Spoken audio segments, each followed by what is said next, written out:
नमस्कार, मैं राकेश कुमार, आप देख रहे हैं माताभिमान।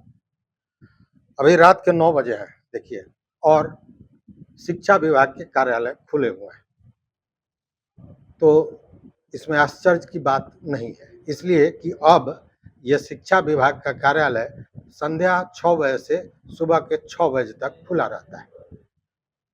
अब निश्चित रूप से मेरी बात सुनकर आप थोड़ा आश्चर्यचकित भी होंगे और आपके दिमाग का मैं दही कर रहा हूँ, यही सोच रहे होंगे। तो ऐसा नहीं है, ऐसा सारण में हो रहा है और हो रहा है उसके पीछे भी एक महत्वपूर्ण कारण है।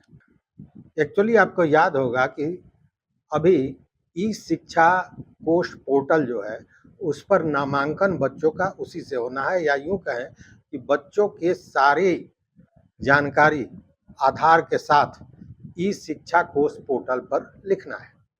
और इसमें आपको याद होगा कि पिछले बार संभवतः 20 जून को अंतिम दिन था और उसके बाद जब उसकी समीक्षा की गई थी तो देखा गया था कि 2100 ऐसे स्कूल थे जिन्होंने ये काम शुरू ही नहीं किया था और इसको लेकर बाज़ाब्ता उन सारे प्रधानाध्यापकों पर कार्रवाई करने की भी बात कही गई थी। ये आदेश दिया गया था शिक्षा विभाग के अपर मुख्य सचिव एस सिद्धार्थ के द्वारा। लेकिन सारण की स्थिति में बताऊं कि सारण की स्थिति ये थी कि बिहार के 38 जिलों में ये डाटा एंट्री जो छात्रों की करनी थी, इसमें सारण का स्थान 38वां था, मतलब सबसे नीचे था। और इसको लेकर प्रतिदिन कहीं ना कहीं जो जिला शिक्षा पदाधिकारी थे या अन्य पदाधिकारी थे, उनकी क्लास लगाई जा रही थी और उनको उनकी घोर प्रतिष्ठा हनन हो रही थी। चूंकि जो सारे जब जिलों का खाका सामने आता होगा तो सबसे अंत में अगर सारण का आवे तो आप सोचिए कि उस समय मनोस्थिति क्या होगी। तो ये चल रहा था।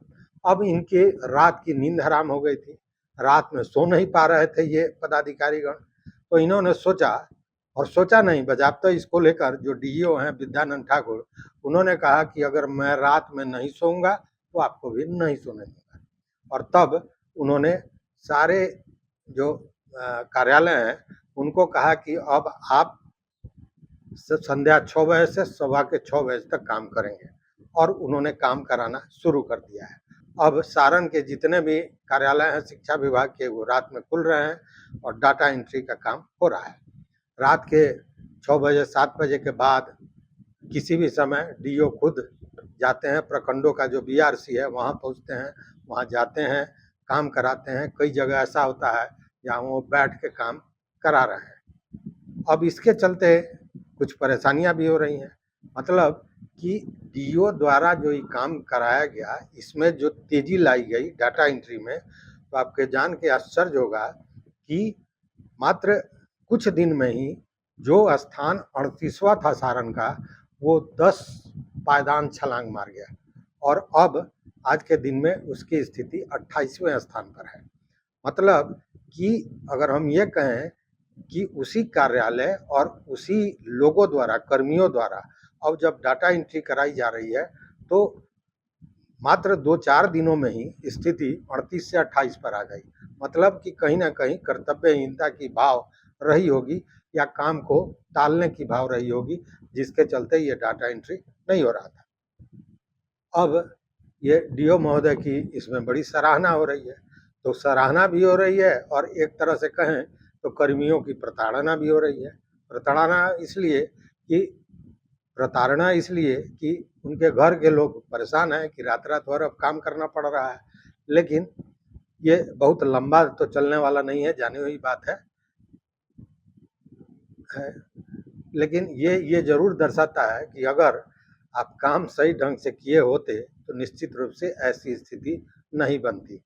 तो अब पदाधिकारी का कहना है कि अब जब तक हम इसको ठीक नहीं कर लेते हैं तब तक ये प्रक्रिया चलेगी। और इसको लेकर डीओ ने बाज़ाब्ता कहा कि जहाँ जहाँ लापरवाही बरती जा रही थी वहाँ खुद जाकर हम डाटा एंट्री करा रहे हैं और अपने नेतृत्व में काम करा रहे हैं। और इस मामले में अब जिले की स्थिति सुदृढ़ हुई है, अच्छी हुई है, बेहतर हुई है और 38वें स्थान से हम 28वें स्थान पर पहुंच गए हैं। स्थिति में सुधार हो रही है। उतना ही नहीं, रोज जो काम हो रहा है इसका बाज़ाब्ता भेजा भी जा रहा है रिपोर्ट। अब रिपोर्ट की अगर बात करें तो कल जो रिपोर्ट गया है कि कल स्कूल सारण में 2758 मतलब 2758 स्कूलों का काम हुआ, जिसमें नामांकित छात्र 7,12,224 थे।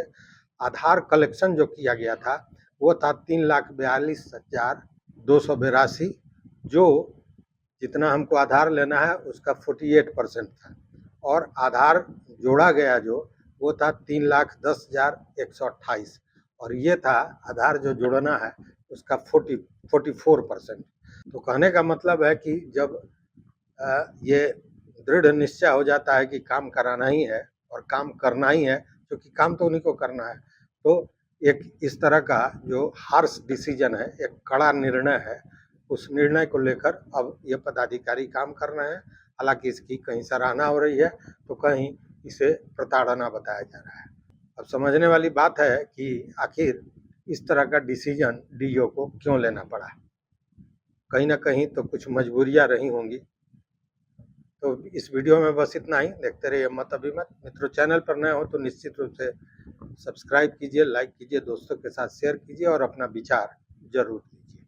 बहुत बहुत धन्यवाद। कोटिशः आभार।